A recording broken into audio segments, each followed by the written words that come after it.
yang dimulai dari ambisi politik yang tidak beradabnya Prabowo Subianto. Nyawa masyarakat dijadikan mainan. Saya ingat kemarin, siapapun yang menolak untuk mengikuti kaderisasi militer, KDMP itu dia didenda 100 juta. 100 juta. Tapi ketika orangnya mampus meninggal rakyat itu, saya gunakan kata-kata begini ya. Iya.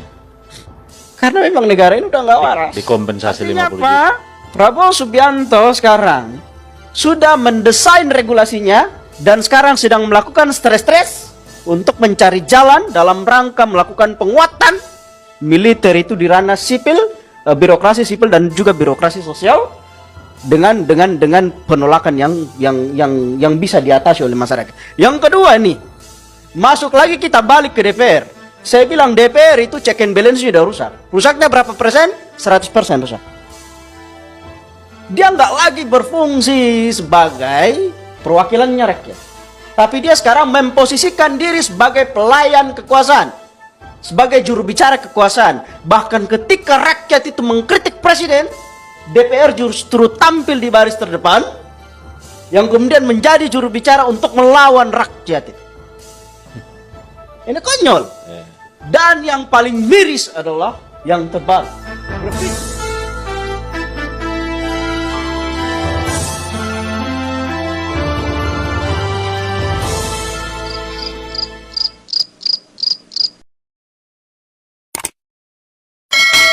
Kira Indonesia sekarang itu sedang digiring masuk ke dalam civility war.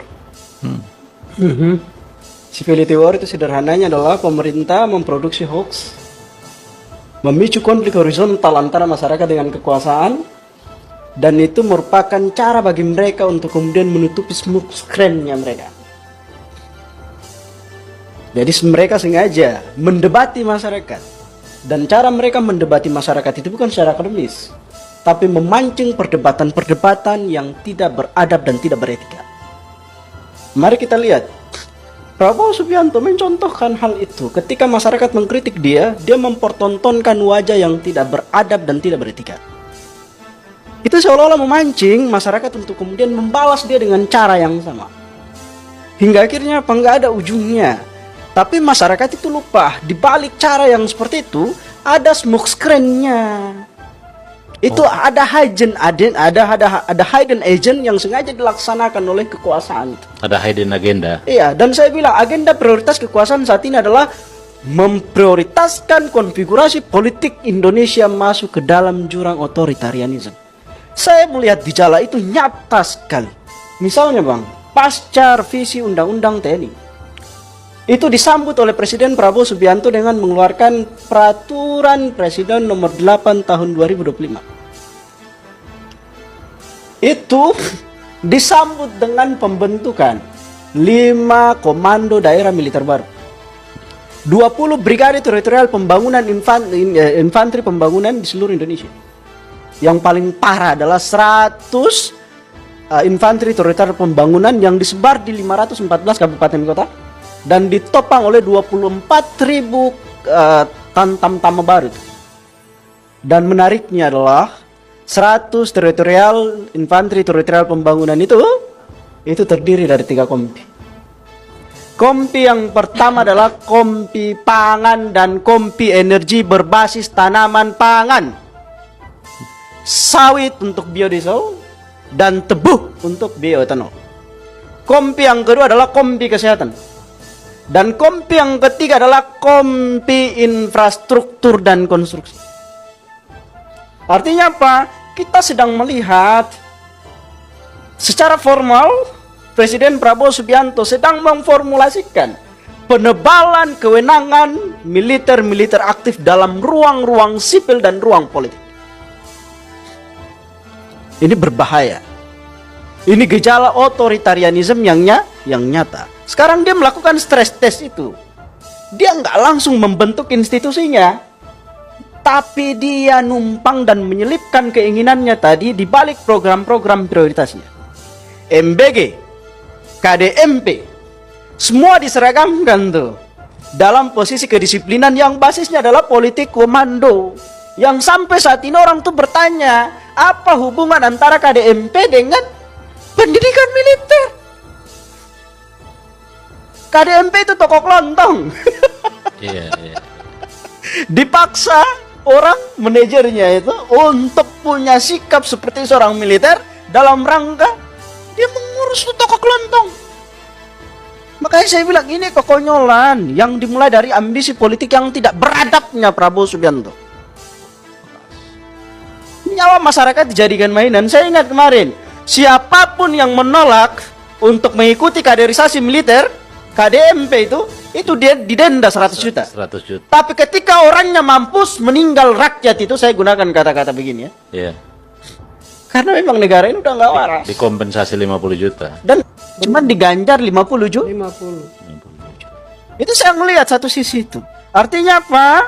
Prabowo Subianto sekarang sudah mendesain regulasinya dan sekarang sedang melakukan stres-stres untuk mencari jalan dalam rangka melakukan penguatan militer itu di ranah sipil, birokrasi sipil dan juga birokrasi sosial dengan penolakan yang bisa diatasi oleh masyarakat. Yang kedua nih, masuk lagi kita balik ke DPR.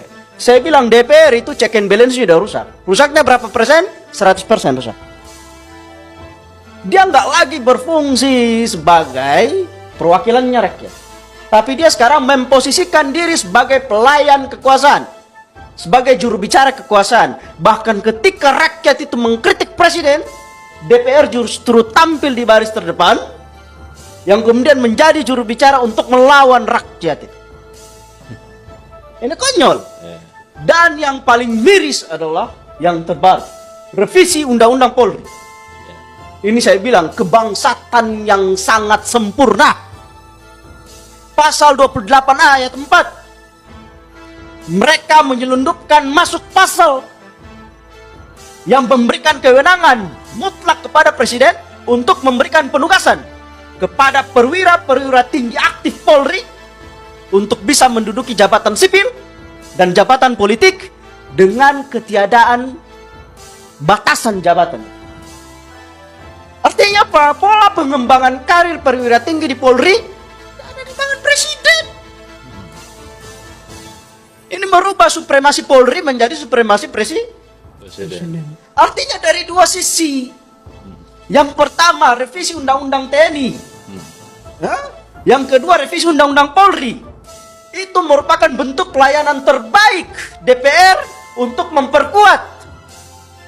Dan presiden merealisasikan politik otoritarianismenya dia. Makanya saya ngambil sampel dari The Economist yang menyebutkan gejala kekuasaan Presiden Prabowo Subianto sekarang sentralistik, berbasis pada politik komando. Sederhananya gitu ya. Dan saya baca tulisan-tulisannya Noam Chomsky. Itu linguistik politik ahli dia. Massachusetts kan, MIT. Iya.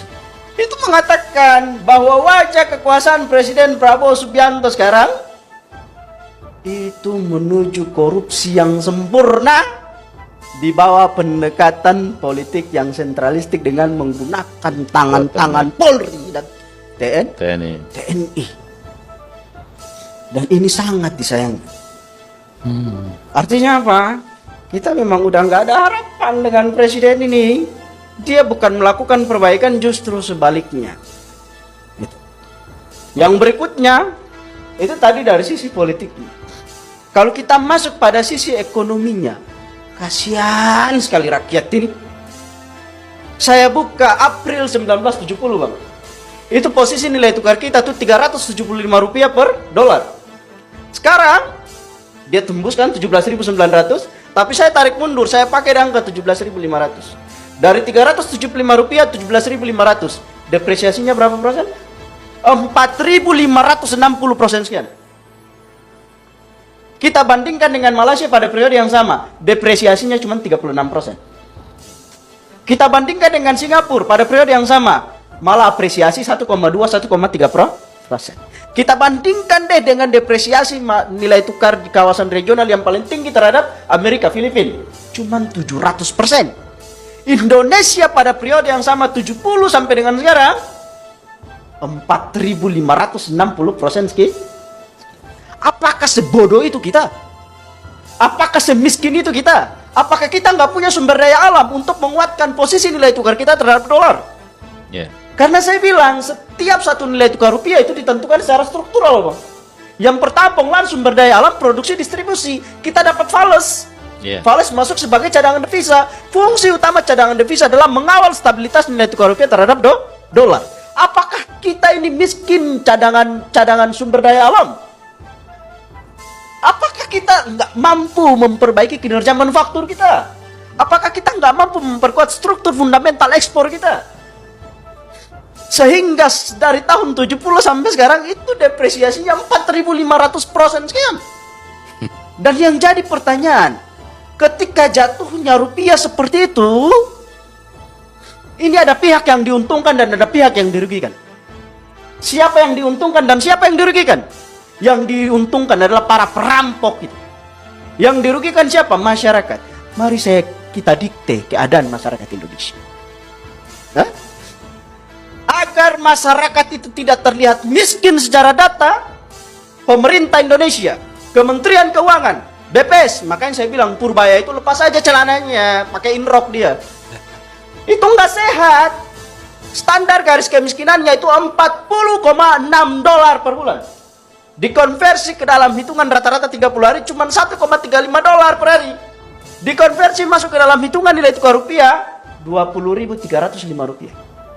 Manusia siapa di Indonesia yang bisa hidup per harinya uang 20.000. 20.305 rupiah.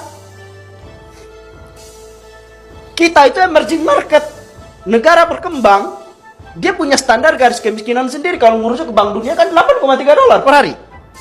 Nah, Bank Dunia bilang pemerintah Indonesia harus fair dong. Rubah. Kenapa justru menggunakan standar garis kemiskinan negara-negara dunia ketiga? Iya. Negara-negara miskin gitu. Padahal statusnya sudah berubah kan? Iya. Nah, kalau kita menggunakannya 8,3 dolar, tingkat kemiskinan di Indonesia itu 64,8%, 194 juta. Kayak gitu lah kira-kira. Nah, dan sentralisasi kekuasaan ini, sentralisasi atas perampokan kekayaan uang kita tadi, dari muncul depresiasi nilai tukar rupiah itu digambarkan oleh Oxfam. Sejak tahun 2017, Bang.